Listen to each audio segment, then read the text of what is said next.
Welcome to a special Shop Talk 2023 bonus episode of the Remarkable Retail Podcast presented by MarketDial, recorded live beachside in the Wizeline podcasting studio at Mandalay Bay Beach, Las Vegas. In this episode, we meet with Amena Ali, Chief Executive Officer at Optoro. Optoro is a leading provider of returns technology for retail brands using data science and real-time decision-making automation to make returns better for customers, retailers, and the planet.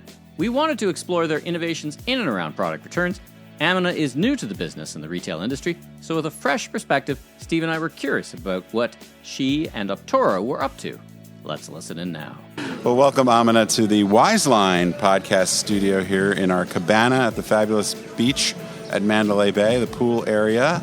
Welcome. How are you today? Thank you. I'm delighted to be here, Steve and Mike, and on this lovely 50-degree day by the pool. That's right. Like, where else would you be but on a beach cabana on a 50 breezy day? It's a little brisk. We won't be going to the lazy river. Right? We normally require that of our guests. But I understand this is your first Shop Talk. It is. And where did you fly in from? Yeah, I flew in from Washington Dulles last night.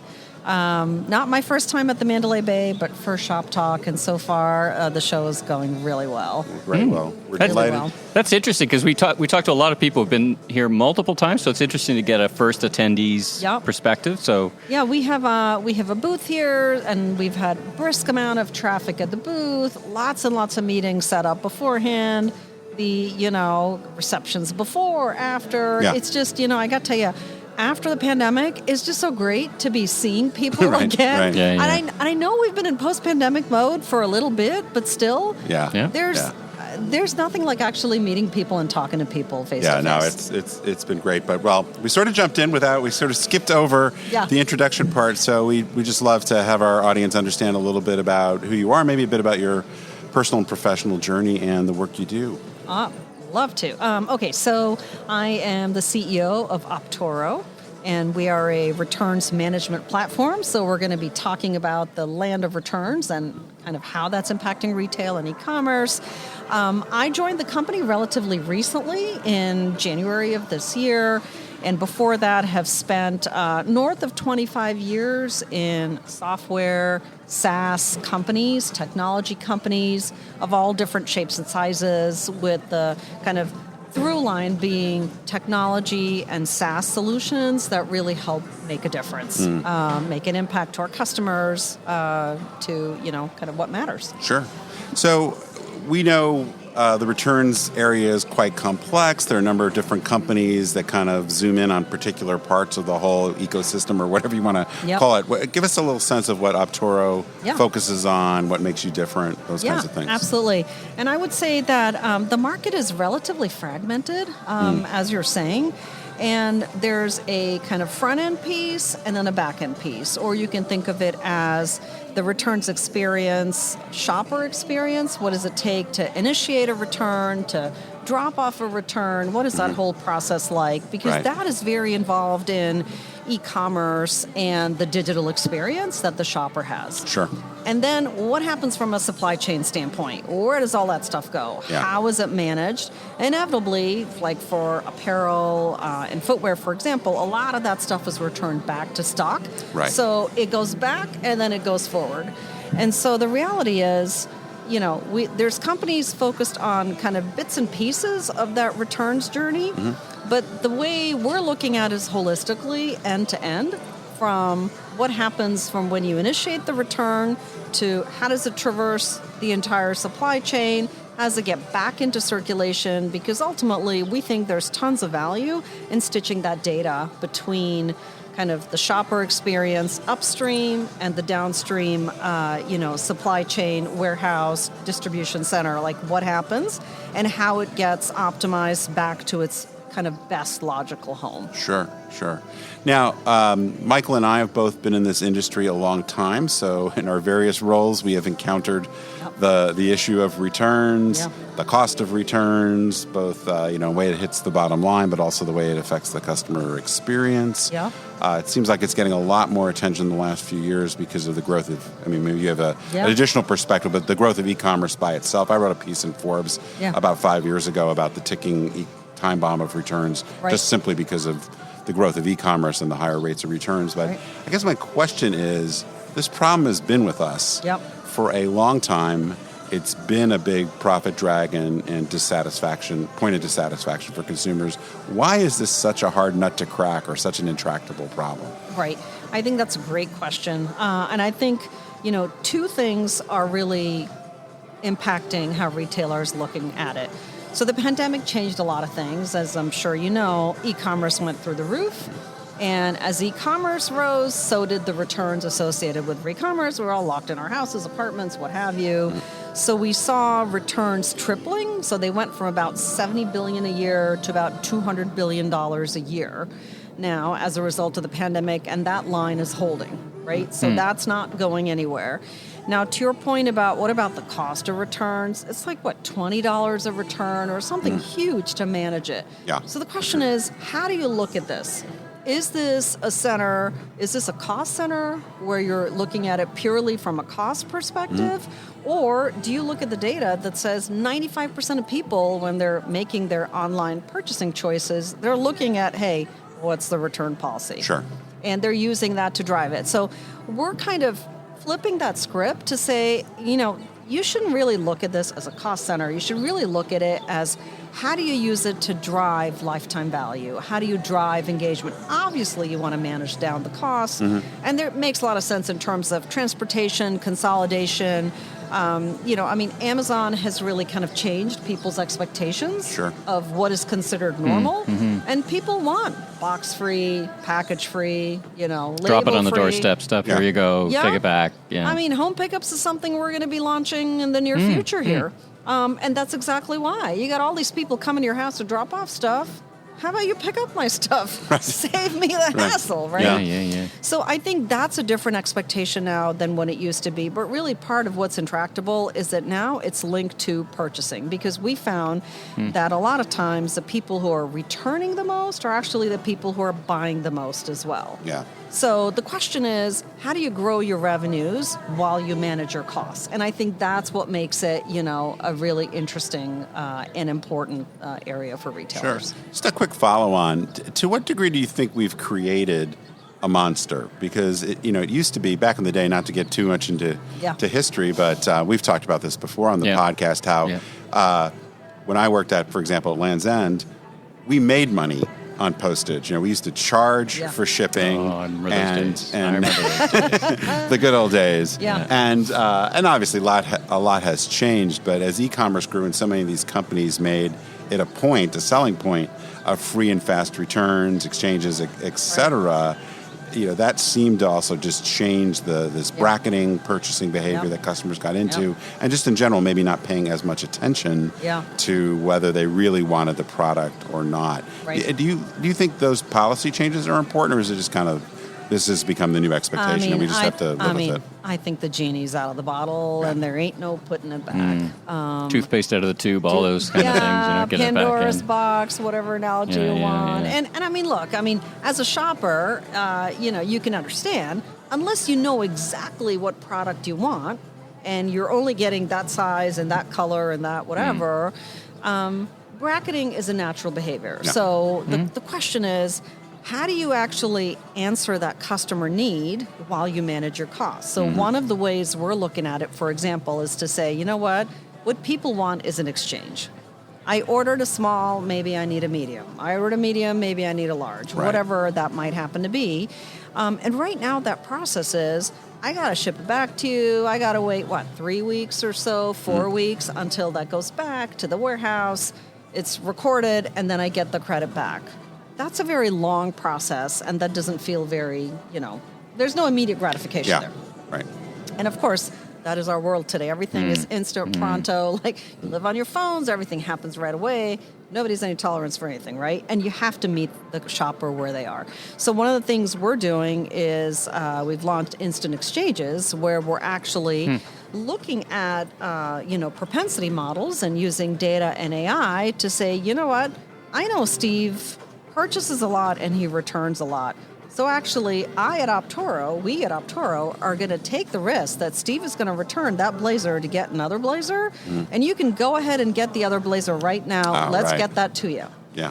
right? That's a different way of looking at it. Anticipatory returns, Yeah. like. Yeah. Yeah. That's so interesting. And then if you do that, So you're managing the risk we're managing in a different the way. risk. Maybe you're not so likely to order 4 blazers that you're returning back because you know if it doesn't work, right away you can order another one. Right. And it'll be to you in a couple days. Right.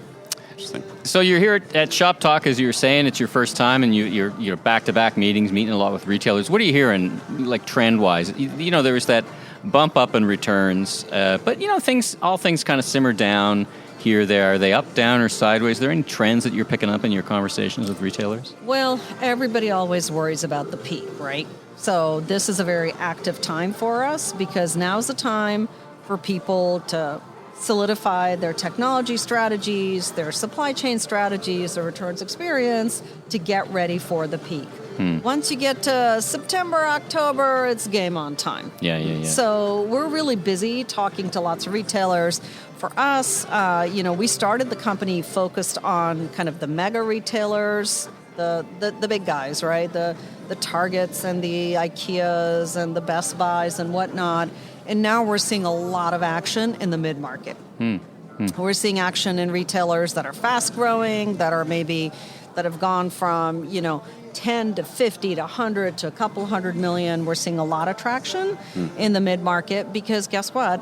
If I'm growing like that and I have a loyal, say I have a lifestyle brand, I need to be able to compete in terms of what are my return options that I offer to customers. Yours is a solution that isn't just for the major players. Exactly. So sometimes I ask vendors, who's your client? Because sometimes at a certain, you got to work from a number of stores up. Is that how you think about it? Like if you're going to have a conversation with a retailer, you got to have 50 stores to make it make sense? Is there a threshold for you guys? Or, 10 million in GMV, something like that. Okay. If you're like a $2 million company or $1 million company, maybe not the right fit. We're not the right fit. But if you're 10 million and north and you're growing and you want a solution that grows with you, talk to Optoro. You mentioned bracketing as a long-standing behavior back from the catalog days. Let's talk about returns fraud.